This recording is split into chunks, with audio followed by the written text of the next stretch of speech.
morning, ladies and gentlemen. Welcome back to the first and largest virtual showcase and community activation of high-impact innovation and technology in Yogyakarta. Welcome to innoXjogja, organized by Block 71 Yogyakarta in partner with NUI's Enterprise and Innovation Factory. Before we start, I would like to thank our partners, the Yogyakarta Startup Incubators, Jogja Digital Valley, Dilo Jogja, Centrino UKDW, Visipol UGM Creative Hub, Ibisma UII, Amicom Business Park, and Innovative Academy. Our government partner, Dinas Komunikasi dan Informatika Daerah Istimewa Yogyakarta, our official partners, AWS, Ruang Kerja, and Skill Academy by Ruang Guru. Also, our supporting partners, Bukit Asam, Certiva, Niaga Hoster, and GM Production. Also, our sponsor, TINC by Telkomsel. My name is Clara Pontificia, and I will be your host today. But before we begin, I would like to inform you that in innoXjogja's platform, you can use the networking feature where you can find and schedule meeting with the startup, government, corporates, and the investors or anyone in innoxjogja.block71.co. And for the startups who have registered to meet with the investors at innoXjogja 2020, the organizer has sent the confirmation for those who have been chosen by the investors to meet. So please check your email, and if you have some inquiries, you can go directly to the help desk, which is accessible through the main page of innoXjogja's platform. And today is a very special day because it is the last panel session of innoXjogja. Plus, later this afternoon, there will be a startup pitching arena. And of course, it's judged by special judges. And at the end of the event, there will be an award ceremony. So you guys better be prepared. Without further ado, for our final panel session, we are going to talk about funding opportunities in Jogja with our moderator, Gisneo Pratala, as the Executive Chairman of Sushi Rumah and the CEO of Wideboard. Al pasti, Mas Gisneo.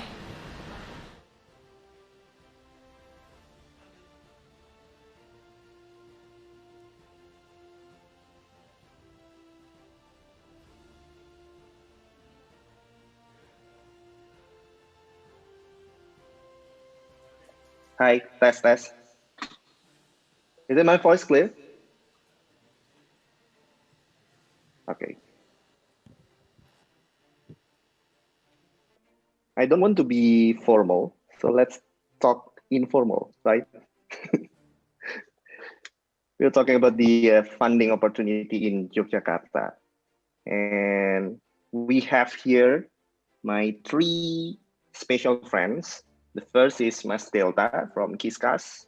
The second is Pak Chandra Firmanto from Indogen Capital. And the last is Pak Kiwi, Aliwarga, the UNG Lab. So let's begin the session with the first question. What's up to all of you in between the COVID? Great, Mas Neo. How COVID affect your startup or venture capital? First of all, I think probably I should start. I try to answer first, yeah, Pak Chandra, Pak Kiwi. So on my side, definitely everyone is working from home for Qiscus, basically since mid of March. I used to travel to Jakarta every week, but I've not been travel since. I've not been traveling since mid-March, 16 March to be detailed. So I put that calendar in my tracker actually. So to see how many days I can sustain like this. But it seems to be working well, alhamdulillah. So on my side, I think we are in the verticals that is not directly impacted with the actual COVID situation. In fact, we actually can make utilizing some of the verticals that we are targeting that actually growing a lot. So alhamdulillah, we managed to grow by at least 2x just during these past 6 months. And I think moral-wise also the team is okay. Though everyone seems to be working from home and looking forward to come to office in the near future, hopefully, but not yet, probably in the next 6 months, I guess. So that's from me, Yogi. How about the attraction, Mas? Yeah, just now. How about the attraction? We managed to double. As we know that this kind of COVID makes people going to digital. How about the attraction? Yeah, exactly. So because a lot of basically we are not directly impacted by COVID, but some of our clients does get impacted in some verticals. We have clients in hospitality, we have clients in tourism, but some of our clients also grow by at least 5x in terms of usage, and we managed to onboard at least double our paid clients before March, just for the past 6 months basically. So yeah, we grow by at least 2x during this COVID period. Yeah. Okay.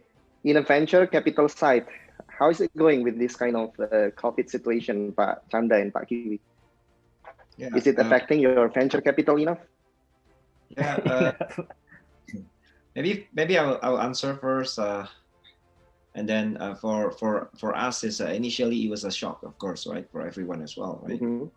I managed to have a trip actually to Japan, March of 2020, and then during that time, actually Japan situation is actually more scary than Indonesia, right? And then I came, the table turns, right? So Indonesia is a profit center, another profit center, and then obviously then everyone then traveling, right? And then there is a period of uncertainty, right? So what we did is actually we assess our portfolio, and then we divide it into 3 batches. One batch actually the one that heavily impacted. The second batch is the one that actually not getting affected much, but not actually benefiting as well. But there's a third batch really benefiting from the situations, right? So one thing that we pay attention to is the cash flow. So we require them to have at least 12 months runway. So for the one that not in the 12 months runway, we sit down together with them. We sat down together with them, and then we strategize about what to do to make sure that they can go through the 12 months runway, right? Because we don't want to do fundraising when they are down, right? Because it's not going to be good for the foundation, etc. So internally, it's good that when you have committed investors, then in some of the impacted startups, but we're very certain that they're going to bounce back, then we can actually internally doing injections, like to make the cash flow to last even 18 months. For the one that not heavily impacted, then of course we immediately just try to do efficiency on the expenses, right? So the rule of thumb says the expenses have to be cut more than the drop in revenue. That's very simple, right? So if you experience 30% drop in revenue, then you do a 50% cut probably. Then actually it's creating a better environment, because actually the situation not as bad as we thought. Then once they bounce back, especially during June, July, and then actually they kind of like accustomed with the 50% saving in expenses already.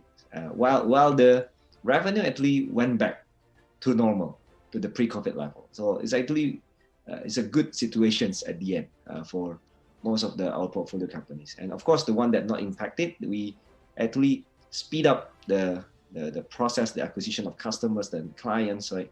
Because we want to make good use of the timing, right? So it's a good and bad. So depends on how you tailor your strategies according to what's needed.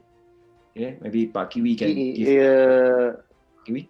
In a matter of sectors, what kind of the sexiest sector right now in the middle of the COVID situation for you as the investor, of course? Are you asking me? Or yes. Oh, yes. For I'm me, asking you. Okay. It's actually the customers that the one that you can see that actually during the COVID situations, it's very clear which sectors actually can become the winner, right? The one that heavily impacted is the one that with lots of actually personal touch, and then also the one that may be impacted because of they are doing B2B businesses. Because B2B, of course, corporations will try to do saving, right? And then it will be tougher to sell your product and services. But if you have B2C focus, and then let's say you have less physical interactions, then usually you'll be looped into what is called as a pandemic-proof sectors. So the pandemic-proof sectors examples will be like edutech, right? For example, like logistics related to e-commerce, right? Fintech, but of course not P2P, right? Because P2P is not having great time at this moment, right? And then of course entertainment as well. So we actually take a look to the entertainment industry a lot, because the entertainment industry actually picking up during the COVID situations. Everyone get bored to the death, right? So they're trying to channel their frustration to somewhere else. Okay. And we are moving to Kiwi. As I knew, but you invested your money into a deep tech startup. As we know that you have a lot of investment in, well, perhaps the analytics, security, or something like that. In your eyes, what is the future of the deep tech in Indonesia? I think the players of deep tech in Indonesia is you can count still by finger, yeah, at this moment. But the future is going to be very bright for Indonesia. Yeah, we have abundance of clever people, smart people in Indonesia. We have, and they are very innovative. They are very innovative. The only things that the environment, the government policy, the environment, and the culture of Indonesian does not support the ideas. Yeah, if in Indonesia, if you do something that is different with others, they first bully you. They first bully you. That is normal. But the one who can stand, I will be successful. So in our case, yeah, we already used to bullied, but we keep going because we believe that one day that this deep technology will come, the time will come, and then the COVID just accelerated. So yes. In the UMG portfolio, we have, like Chandra say, some is badly impacted, some is moderate, some is even growing during the COVID time. But in our case, maybe we are more on the growing time because we are on the deep technology. Yes. Yes, So I know that is the case. But the environment, the ecosystem of deep technology have to be built. Now UMG Idealab is helping to build this environment. So when this ecosystem built, there are so many startups will come and join. That is then Indonesia ecosystem like China or like Silicon Valley start growing up. Yeah. Okay. In a matter of deep tech, in Indonesia, we as the startup enthusiasts look into the eye of Indonesia and say that Indonesia is the market of e-commerce or something like that. We are just doing the e-commerce thing like over and over and over again. So in your perspective, how long Indonesia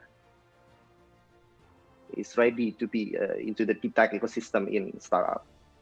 For how long? I mean, like, how far we can achieve the ecosystem of Indonesia to deep tech? Yeah, time I cannot predict. Sorry? But yeah, we are already in the step of building the ecosystem, meaning that more and more people start to go digital. With understanding digital, they are more likely to use more advanced technology, more deeper technology, more connected device. So I think very soon, in 3 years to 5 years time, I think the IoTs, the analytics, the security company, robotics company, even life science companies start to come up in the coming years. Yeah. So e-commerce also still be there. Yeah. So as I discussed with you, it's not like e-commerce are the big way, but it's very niche conditions. So we still have many UMKM, yeah, UMKM that need to be connected to local market and also to overseas market. The one to do in overseas market still limited, yeah, still limited. Mostly they do internal the country. But if you can bring like Alibaba, yeah, marketplace like Alibaba to market to outside country, it will be successful. Not so many doing that one. So that is also one of the key in that area to help the Myanmar to have the Indonesia ecosystem growing. Sure. So let's now talk about the funding ecosystem in Indonesia, especially in Yogyakarta. As I knew that Mas Delta with the Qiscus is the Yogyakarta startup. How long or how you can actually grow from zero to right now, Mas Delta? I know that it's been a long journey. So tell me yours. Ups and downs. Sorry of getting up the funding and keep growing. So, talking about landscape, I guess, yeah, in Yogyakarta, I guess. Yeah, so so basically, Qiscus started in 2013, probably just for Pak Chandra and Pak Kiwi information as well. So we started in 2013. I just came back from Singapore. We decided to find where is the best place to actually start a company. We tried Jakarta, we tried Bandung. We don't know anyone in Bandung. Then we decided, okay, I guess Jogja is one of my co-founders is a Yogyakartan. Hence, okay, let's just settle in Jogja. So since then, majority of our operations, particularly in engineering, has always been based in Jogja. Like Neo has mentioned just now, it's ups and downs. It's been like 7 years now. But I do believe that part of the reason why we are able to sustain ourselves and actually growing is because we started in Jogja. By basing ourselves in Jogja, I think that usually I would say there are 3 strengths in Jogja. The first is the people or the talents itself. There are so many universities in Jogja that has great talents, very smart people like Pak Kiwi had mentioned just now. You might need to dig further, but yeah, you can train them. Then all these people are very, very great people that has been helping Qiscus to grow. The second is the community. For instance, like Block 71 Jogja, I think is a very great, amazing additions to Jogja ecosystem. UMG Idealab as a venture builder or accelerator in Jogja also, I think is great, tapping into a lot of accelerator that has been also exists in many universities. I think almost all universities in Jogja has so-called incubator accelerator now, which I think is a positive additions, positive growth in the ecosystem, because back then during 2013, not so much of this. It's a bit tougher to hire someone into startups because the term itself will be still foreign. But now it's much mature when it comes to that. The third is actually the infrastructure. I think Jogja I consider to be very healthy infrastructure in the sense that internet access, and particularly the access to the capital, which is the primary business center in Indonesia itself, especially for B2B like Qiscus. Having access just an hour flight from from Jogja to Jakarta, or just a few hours of trains, it really helps for companies like Qiscus that focus on building in Jogja, then later on set up or sell stuff or set up operations in Jakarta, or the other way around, a company that started in Jakarta but wanted to put some of the operations in Jogja at the later stage of the company. So this actually, I think, is put Yogyakarta in a very unique and strong positions when it comes to Indonesia ecosystem as a whole. That's my take on that. And that's why that's the reason why Qiscus is built in Jogja, right? Yeah. As you mentioned before, there are three things. There are three things. It's very unique in Yogyakarta. The first is all about the people. The second is all about the community, and last but not least is the infrastructure. So when we are talking about Jogja, actually Jogja is the sexy city to invest in. But the eye of investor is only look in Jakarta right now. I foresee that Jogja someday will be the second city to invest in. In your opinion, Pak Kiwi and Pak Chandra, should venture capital start moving to Yogyakarta and invest in Yogyakarta? Okay. Perhaps starting from Pak Chandra. Yeah, actually for us investors, we don't really look into location much. Of course, obviously, if you're already in the product fit and then you want to sell, most of the corporations that the headquarters will be in Jakarta. Most of the clients they will have the call. Right? They will have the call about the meeting place and they'll ask you to have to meet up in Jakarta, right? So that is the only reason why most of the I think like the startups actually located in Jakarta, right? Because they actually have to meet with the clients, like potential clients, or maybe it will ease up the process, let's say, with the connection with the other corporations as well, or maybe with the other startups as well. So location-wise, I also agree with Delta about the three benefits, and I would also like to add that on top of those three strengths, actually, that there's affordable, right? So very affordable but capable, affordable but capable. Important points. Engineers, right? And then also the living fees, right? So of course, let's say if you want to set up an engineering team, I think Jakarta would be very prime. But whether you like it or not, like in terms of meeting with the clients, then you still have to travel to Jakarta, right? That's the fact.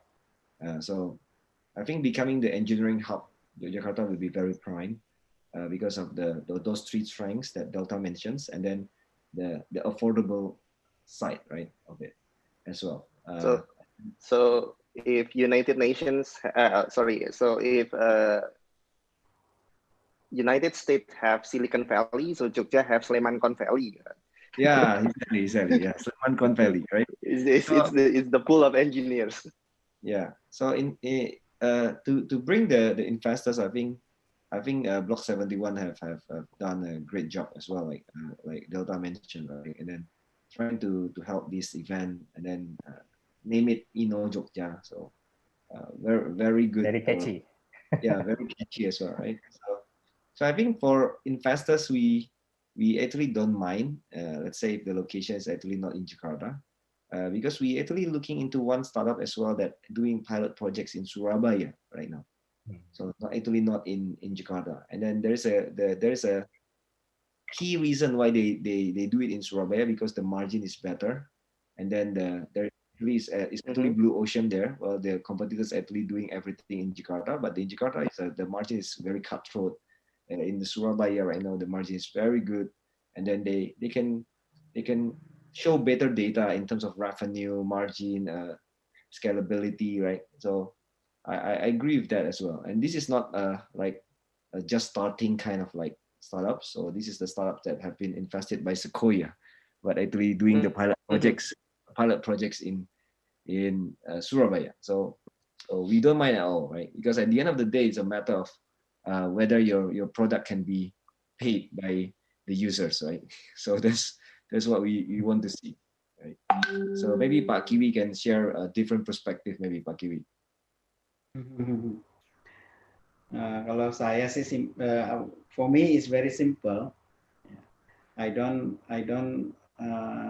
not know what is the other venture capital preference. Maybe in Jakarta, maybe others, but we have also in Jakarta but most of our deep tech venture is in Yogyakarta. Say Sleman Valley, you can say like that. UMG Idealab would like to build the ecosystem like that. What is the name is up to you, but the ecosystem of deep technology in Indonesia will be in Yogyakarta. That is one of my visions also. And that's why UMG Idealab invest heavily, mostly in Yogyakarta. Amazing. Amazing. Yogyakarta, we have more than 25 startup. Oh. Meaning that majority of startup portfolio. So your majority portfolio is in Yogyakarta, right? Jakarta, yes. So that's why we have confidence in Yogyakarta, in the education system, in the people, in the culture. Yeah, of course, as Chandra said, demand is not in Yogyakarta. Demand is in somewhere else. Maybe Surabaya, maybe Jakarta, maybe that doesn't really matter. That's create another challenge, right? Another challenge, how to manage this one, how to overcome this one. But let's join hand to build the Sleman Valley. Yeah. I agree. Okay. I would like also to add. Sorry. Sure. If I add something. Sure.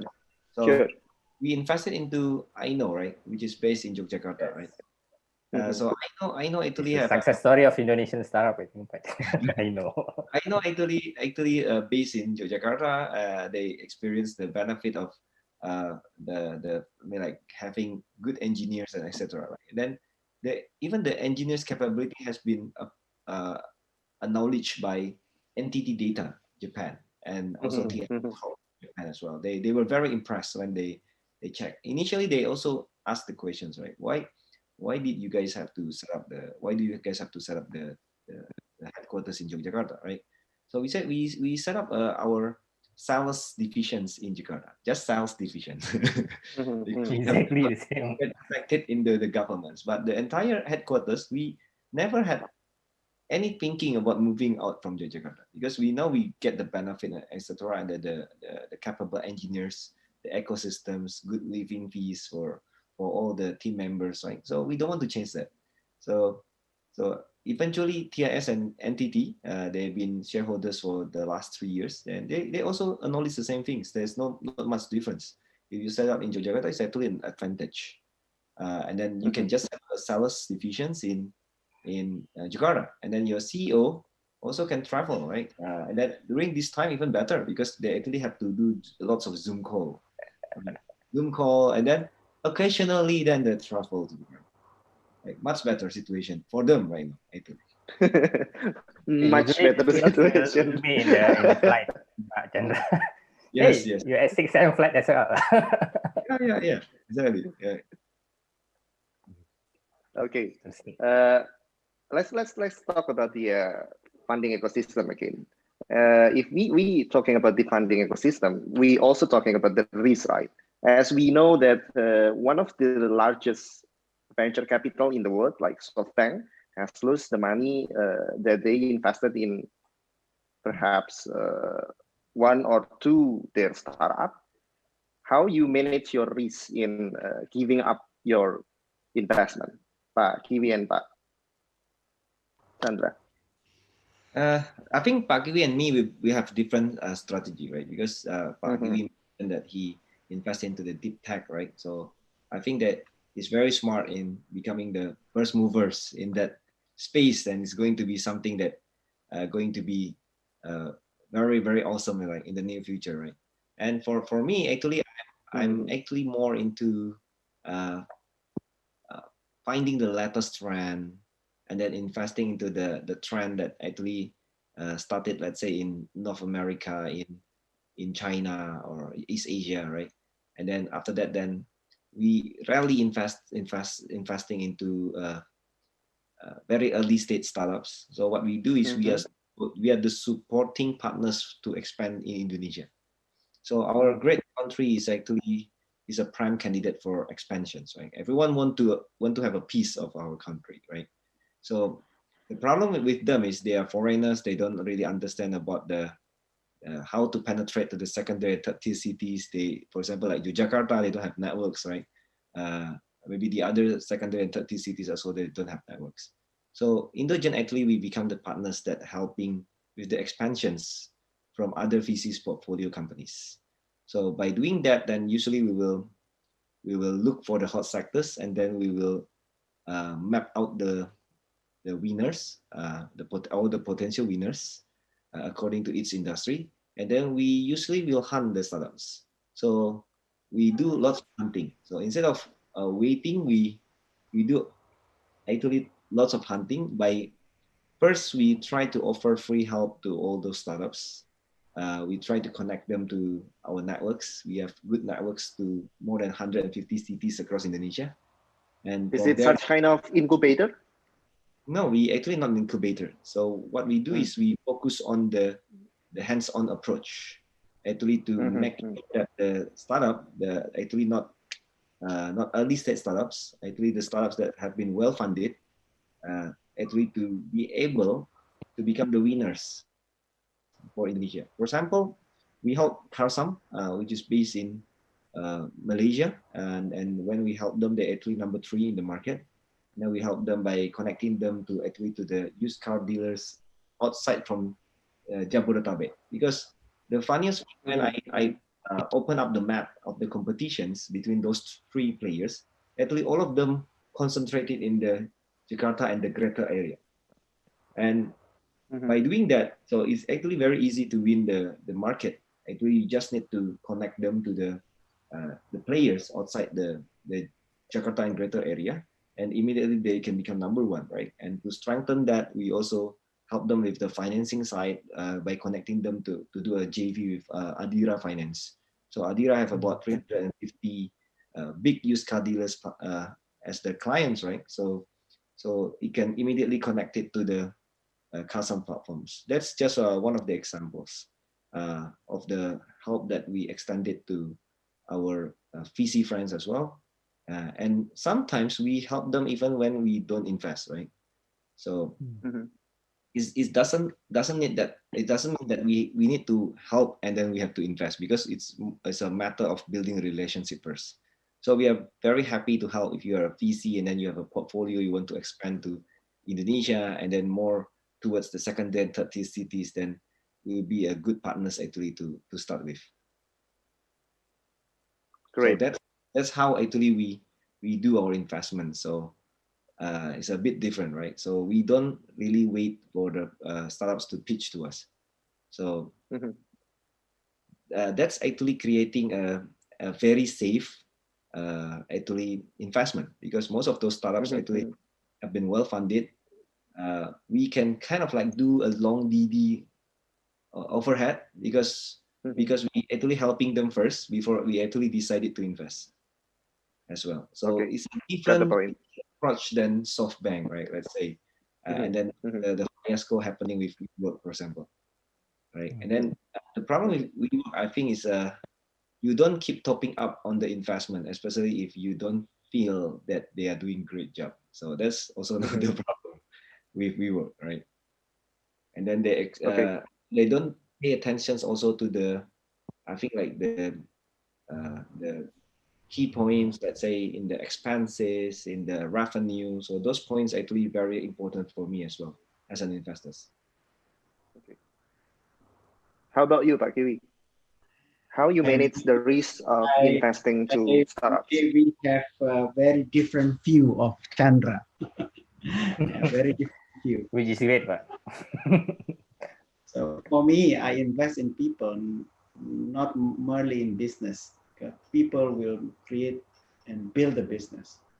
And second, we have to help our younger generation, Indonesians, younger generation, to capture Indonesian market first. So when we help them, our country will become stronger. We are the host of our country.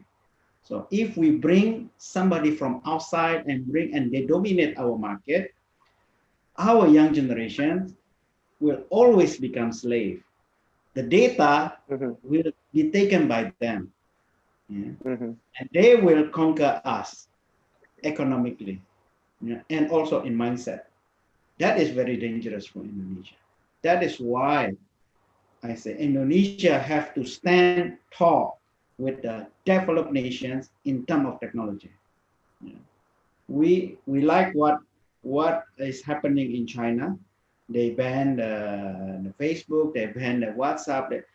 So their country developed their own technology, and now their country in some area already surpassed United States in between 20 years.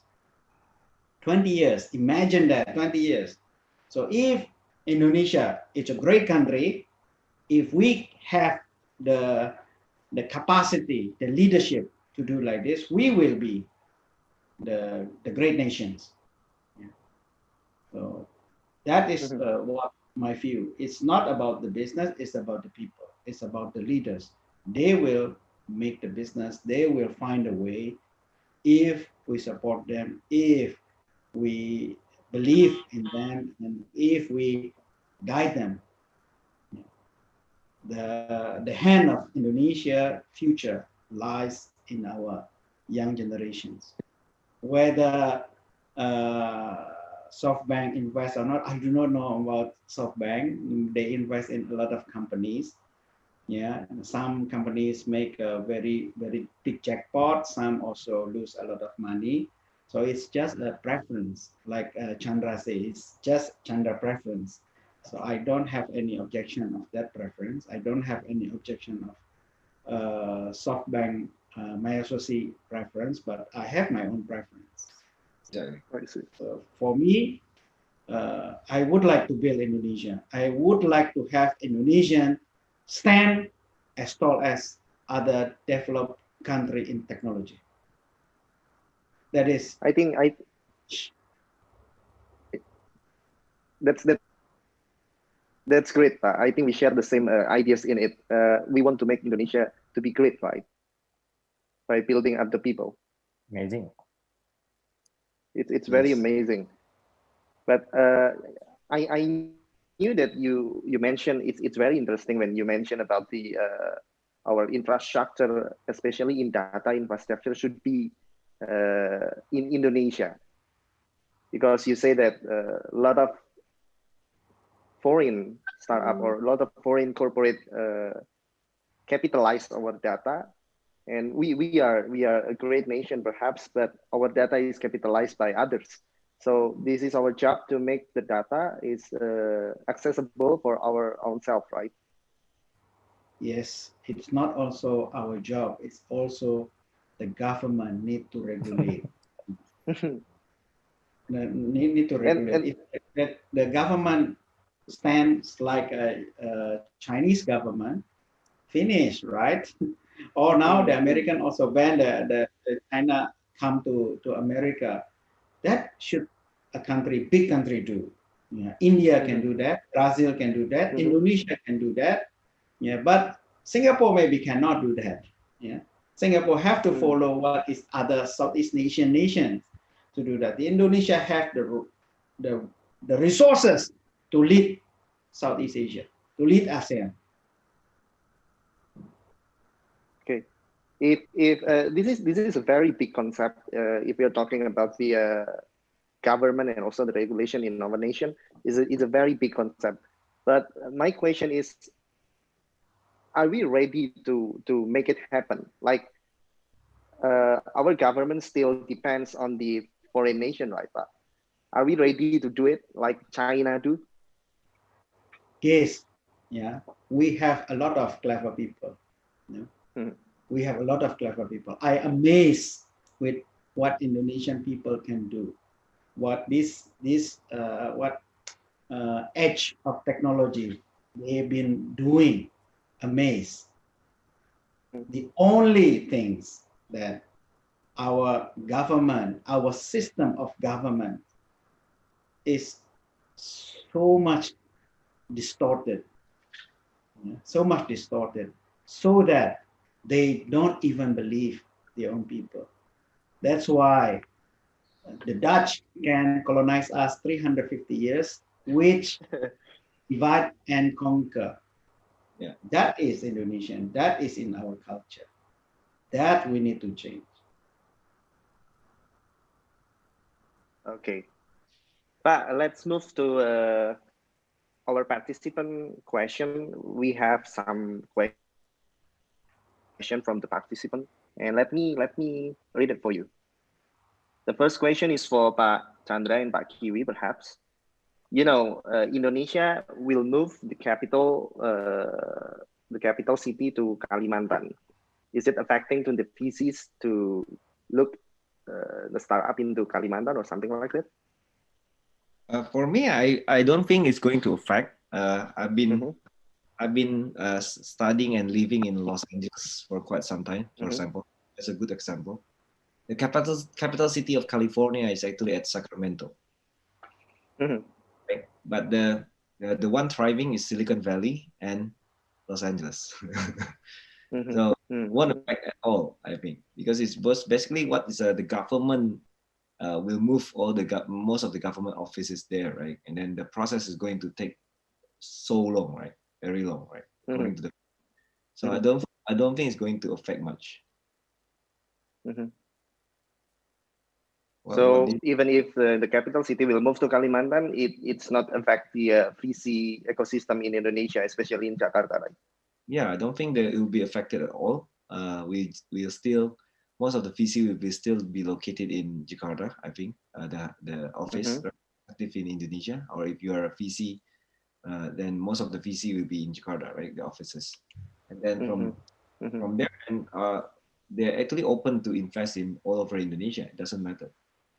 If there is a good startup, so say in Sulawesi, they will invest in that then startup. We will invest. Oh, it's such kind of location agnostic, right? So anywhere the startup, we have the good startup, great startup in Sulawesi, in Kalimantan, or something like that. The venture capital will invest in it.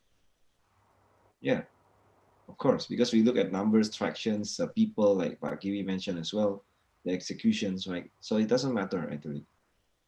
Chandra actually will hunt he will hunt the stuff to Sulawesi. What do you think, Pak Kiwi? If the government move to if government move the capital city to Kalimantan, is it affecting the VC or something like that? I think in certain case we have affected because VC also have to relate with the government in certain way, but it is minimum. Yeah, I think it's not a big impact. It's minimum impact or mild impact. But the important thing, if it is going to move, let the new capital fill with technology from Indonesia is not dominated by the foreign, because the data will be controlled by the foreign. Is the doom of Indonesia? Yes. Yeah, doom of Indonesia. I'm saying, so many SoftBank interest to develop. Okay, thank you very much. We have to learn and we have to build ourselves. Yeah, that is our city. That is our future. That is one data Indonesia. Have to design integrated since today. That is more important than whether you put your office here or there. It doesn't really matter in the future so much. Yeah. Okay.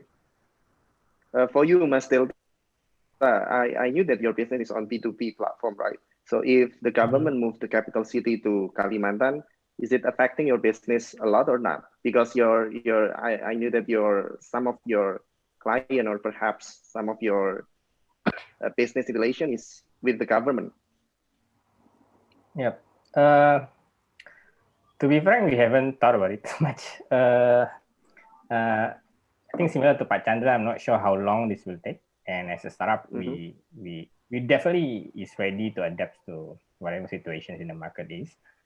Like how we try to adapt to COVID, for example, it's urgent situations, we have to adapt immediately. You are right that we are in B2B, and we have some clients that is in the government sector, but for us, our primary mode of distribution when it comes to our solution is through partners. So especially with government, we don't usually deal with government directly. We have partners that has been working with government for a very long time. Usually that is handling the account. So in that sense, I don't think it will affect much on how Qiscus will operate. But we are always ready if we actually need to get ready to have a specialized team, for example, there, just to ensure the account to ensure that the government accounts that we do have actually successful. As how we are ready to actually expand in region, for example, we are ready to go Vietnam, we are ready to go Thailand. We can treat Kalimantan as another target when it comes to this operational expansion, I believe. Okay, next question. If we are also talking about the funding ecosystem again, but it's not in the eye of investor, but the eye of startup. Mas Dilda, you built your startup in Yogyakarta. Is it so hard to get the funding in Yogyakarta? What do you think about the funding in Yogyakarta? We have raised, I think, 3 times for Qiscus. And the first 2 actually when we don't have office in Jakarta. So we entirely running in Jogja back then for our angel and seed round. So my answer would be, I think similar to Pak Chandra answer just now. If let's say a startup, if we are growing, we are tackling a substantial market. If we can execute things very well and we have a great team, that would be the key when it comes to raising funds. And the VCs actually will look for these startups. So since startup and the VCs actually looking for each other, actually by right, if you are doing things well, it shouldn't be that difficult to actually meet in the middle and just ensure that we see how we can work together basically. So I believe the focus should be about how do we actually build a great companies, be it in whatever stage that we are consider us to consider we need of funding. That's for one probably Mas Neo in that sense. So I think that's one basically the importance is that. The second, I think in Jogja itself, in terms of ecosystem or the community that I mentioned just now, it gets much more mature now as compared to back in 2013.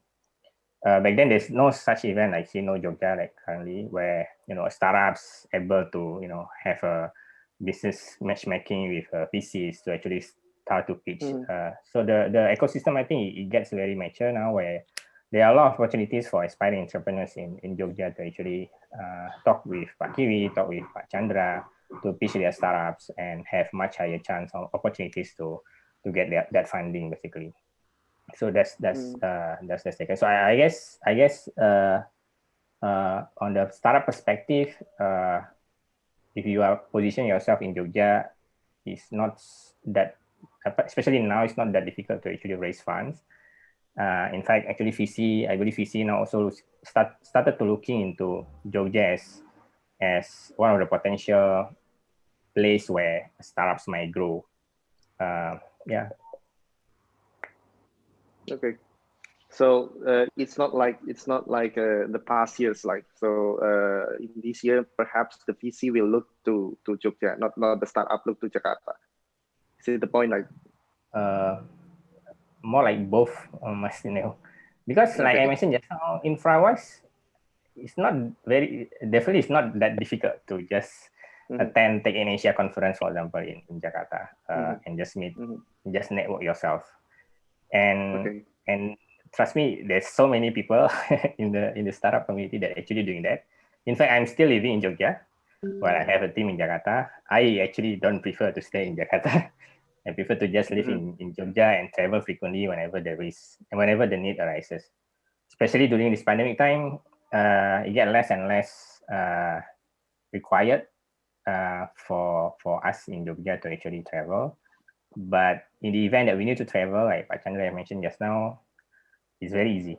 The infrastructure is great, and you just need to fly. There are people who put their cars in airport go to Jakarta for a few days and come back, take the car again and go back home. That easy. I used to just stay like 2 to 3 days for business meetings, for meeting with the teams and so on. Then after that, I come back. I avoid Monday and Friday, obviously, for various reasons. Yeah, so basically, both basically, VC definitely look into Jogja, but if you are aspiring entrepreneurs in Jogja that is looking for more exposure when it comes to meeting the VCs, going to Jakarta shouldn't be a problem, basically.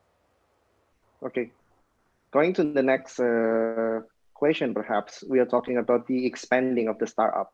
As we know that Indonesian startup is not expanding to overseas. We have a lot of, say, unicorn, we have decacorn or something like that, but the growth or the expanding to the overseas is less than, you know, just a small startup that can spend to overseas. Why is that happen in the eye of investor? Why is that happen? Why Indonesian startup cannot expand to overseas? Yeah, it's not about Indonesian startup cannot expand to overseas. It's we have the privileges not to. We have 45% of Southeast Asia population. Conscious choice, yeah. 45%. So it's the other way around. The other Asian countries actually have to come to Indonesia to win the market. If not, like they're not going to be able to win anything, right? So it's for us as Indonesian startups, we have the privileges actually to make sure that we can expand. Yeah, don't need to expand. Focus on ourselves, right? And once you have the traction, then you immediately can say we control Southeast Asia. Done, right? So why do we need to expand, right? As long as you're number one in Indonesia, I'm quite sure, I'm very sure that you'll be number one in Southeast Asia. So yeah, just concentrate on winning Indonesia first, because there will be outside parties that are trying to penetrate as well. So it's better to protect your market first, just like Gojek, make sure that they're number one in Indonesia. Then once they're the number one, then there are many good things that can lead to other things as well, right? So like Kiwi mentioned, is we need to concentrate. Let's say Indonesian startups, the young people need to concentrate on winning our own turf, right? And then we become number one in our country. The deep technology have to come from Indonesia. That's a good point, Kiwi. I like your point about, hey, if you move the capital city to Borneo, please use all the technologies from Indonesia. Don't give it to SoftBank and etc. And then that's the reason why SoftBank has tried to visit many times to approach our governments, right? So but we should be very strict and using the Indonesian technologies to I mean, like, for our new capital city. I agree with that. For me, how about you, Kiwi? I think yes, Indonesia have big market. That's why people are comfortable to stay in Indonesia. But don't forget, there are many companies that bring in foreign technology also to Indonesia to compete, right? So we have to open the leaders of the startup to also go out to the country to test their technology and their leadership and their management team, to challenge them whether they can penetrate or not to the other country. So many countries like in Africa, in Southeast Asia, in South Asia, in Middle East, we can do that, but not so many leaders or startup confidence to do that, because they still think, oh, Indonesia is so big, a big market, big demand, so they don't put the eyes on this until it is too late, until so many people come to Indonesia and distribute the cake, and we are just become the distributor, or the handler or the dealer or like this. So it's kind of we are building a trade mentality instead of industrialist mentality. That is what the difference with China or India. We have to change from the mindset. This is not about the market; it's about the mindset. Indonesian can do. Indonesian also need to go outside. That is the role of VC like Idealab, to bring them to Myanmar, to bring them to Vietnam, to bring them to Thailand. We would like Indonesians technology we share to others. Whether we can go like Dekakona, that is luck. It's not the aim to go there, but we have to have a clear directions, clear priority. That is more important to Idealab, to us. Okay. I think we are going to move to the final question to all of you, the participants here, the panelists here. In a matter of industry, perhaps the startup industry in Indonesia, is there any chance that the startup or industry in Indonesia growing so fast so that the VC from overseas come to Indonesia and invest in Indonesia and make the startup in Indonesia going bigger and bigger? Is there any chance of doing it in the near future? To all of you. Sorry, so you're saying that basically the industry, so there'll be new industry coming up, or is there any particular industry? Is there any chance in Indonesia the startup or industry will be growing bigger and bigger and lead the ecosystem in the world? Is there any chance of it? Yeah, of course there's chance, right? Again, we have such a big market, and then just like today we talked before the event we talked about the nickel, right? The nickel source EV battery, right? It's actually from Indonesia, right? So Indonesia is going to be like it's going to be the #1 producers of that nickel, right? Needed for EV battery. So of course there's big chance because we have the populations, we have the market, we have the capability as well, the engineers, the bright young people, right?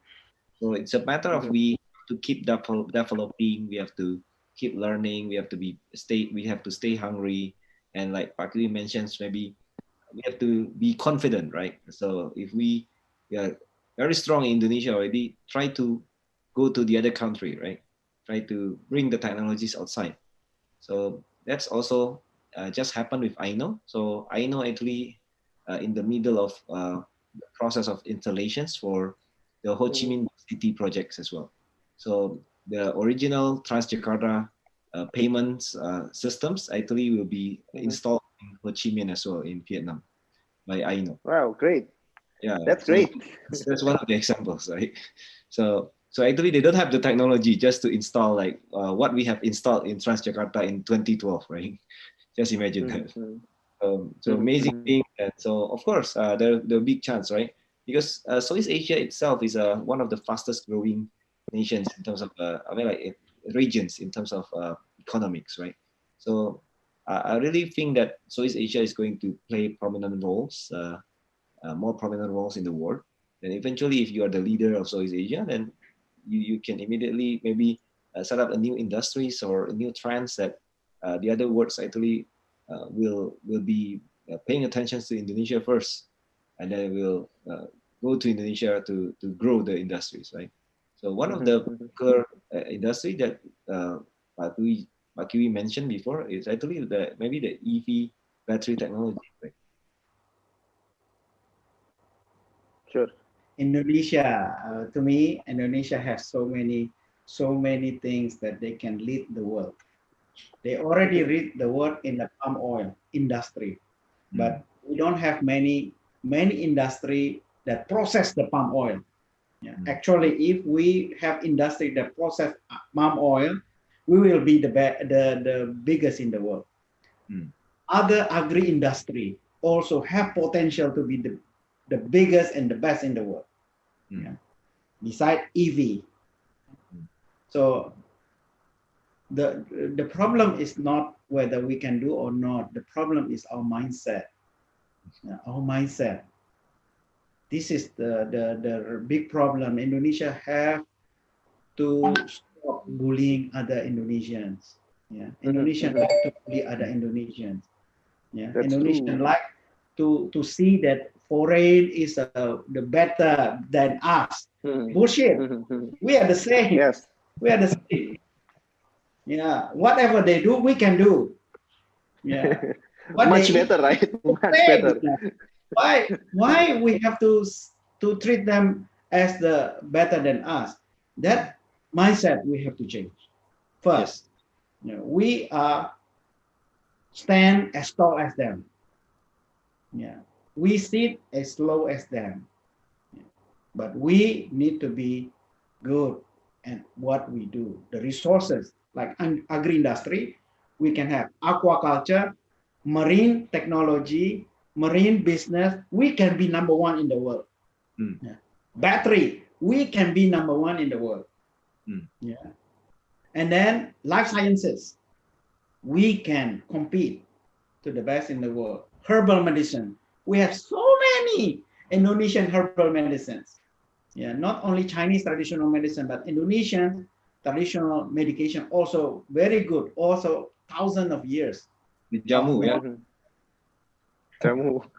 jamu, yeah. I agree. Should we make e-commerce for jamu? Yeah, that's one of we can lead for sure. Yeah. If we just believe in ourselves, believe in our technology, believe in our wisdom, and don't make our Indonesian difficult by regulation, by making this one, making that one, making difficult. That is the common people that do not have capital cannot do this.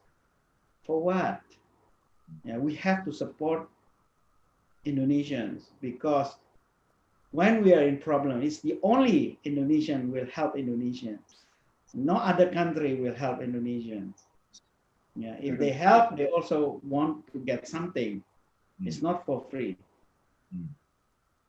That is what I would like to raise for all people, all young generations, believe in Indonesians. Change the mindset, believe in our products, not proud of, oh, this has come from Germany, this has come from Japan.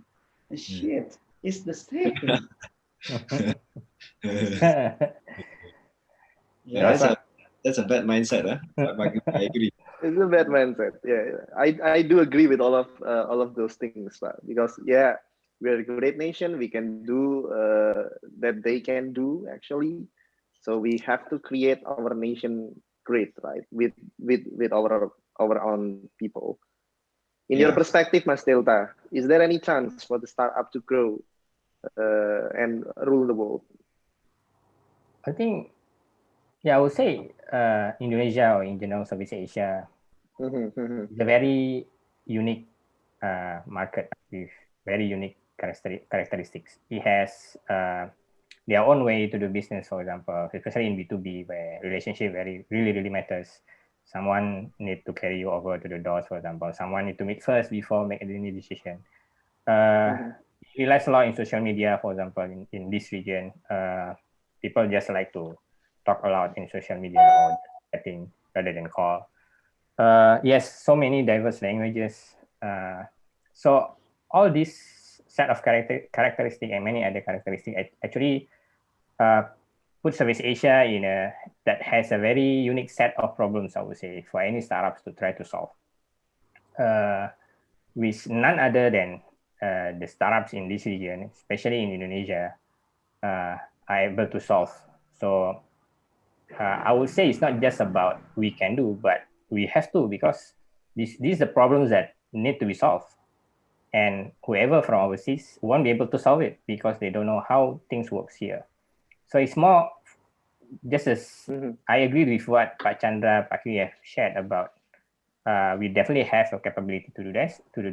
But I would also argue that we are actually the best people to actually execute that. So I believe that, for example, the best telehealth, probably now we can justify or we can argue that the best ride hailing problems actually solved by the Indonesian company, for example, in Southeast Asia.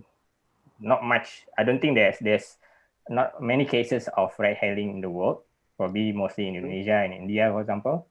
And we are one of the best people to solve it with Gojek, for example. Of course, we compete with others similarly in Southeast Asia.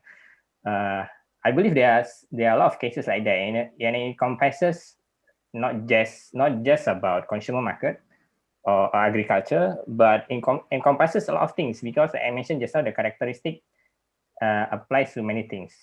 So this includes B2B as well, I would say, because the way things works in Southeast Asia, there's so many companies from overseas trying to enter Southeast Asian market but fails, or they need to figure out another way to do it, for example, acquiring local startups or find local distributors, because they actually need help to penetrate the market. So I will say yes, I believe Mas Neo that definitely there are a lot of opportunities that Indonesians will be able to lead in any specific solution or any specific verticals in the future to the world itself. So we pioneer a lot of things. We should be pioneering a lot of things, because the set of problems that unique in Southeast Asia, and we should be the best people to solve this. Yep. I see. Okay, it's very great to have you here, guys, and we are talking about so many things about funding ecosystem in Indonesia, especially in Yogyakarta. It's great to have a discussion with you. I think this is the end of the discussion today. And thank you so much, Mas Delta. Thank you so much, Pak Chandra. Thank you so much, Pak Kiwi. Later on, we can discuss everything in between industry or startup. Thank you. Thank you very much. Thank you for invitations. Yeah, thank you. Thank you. And I give back to the MC. Please. All right. Thank you, Mas Gisneo.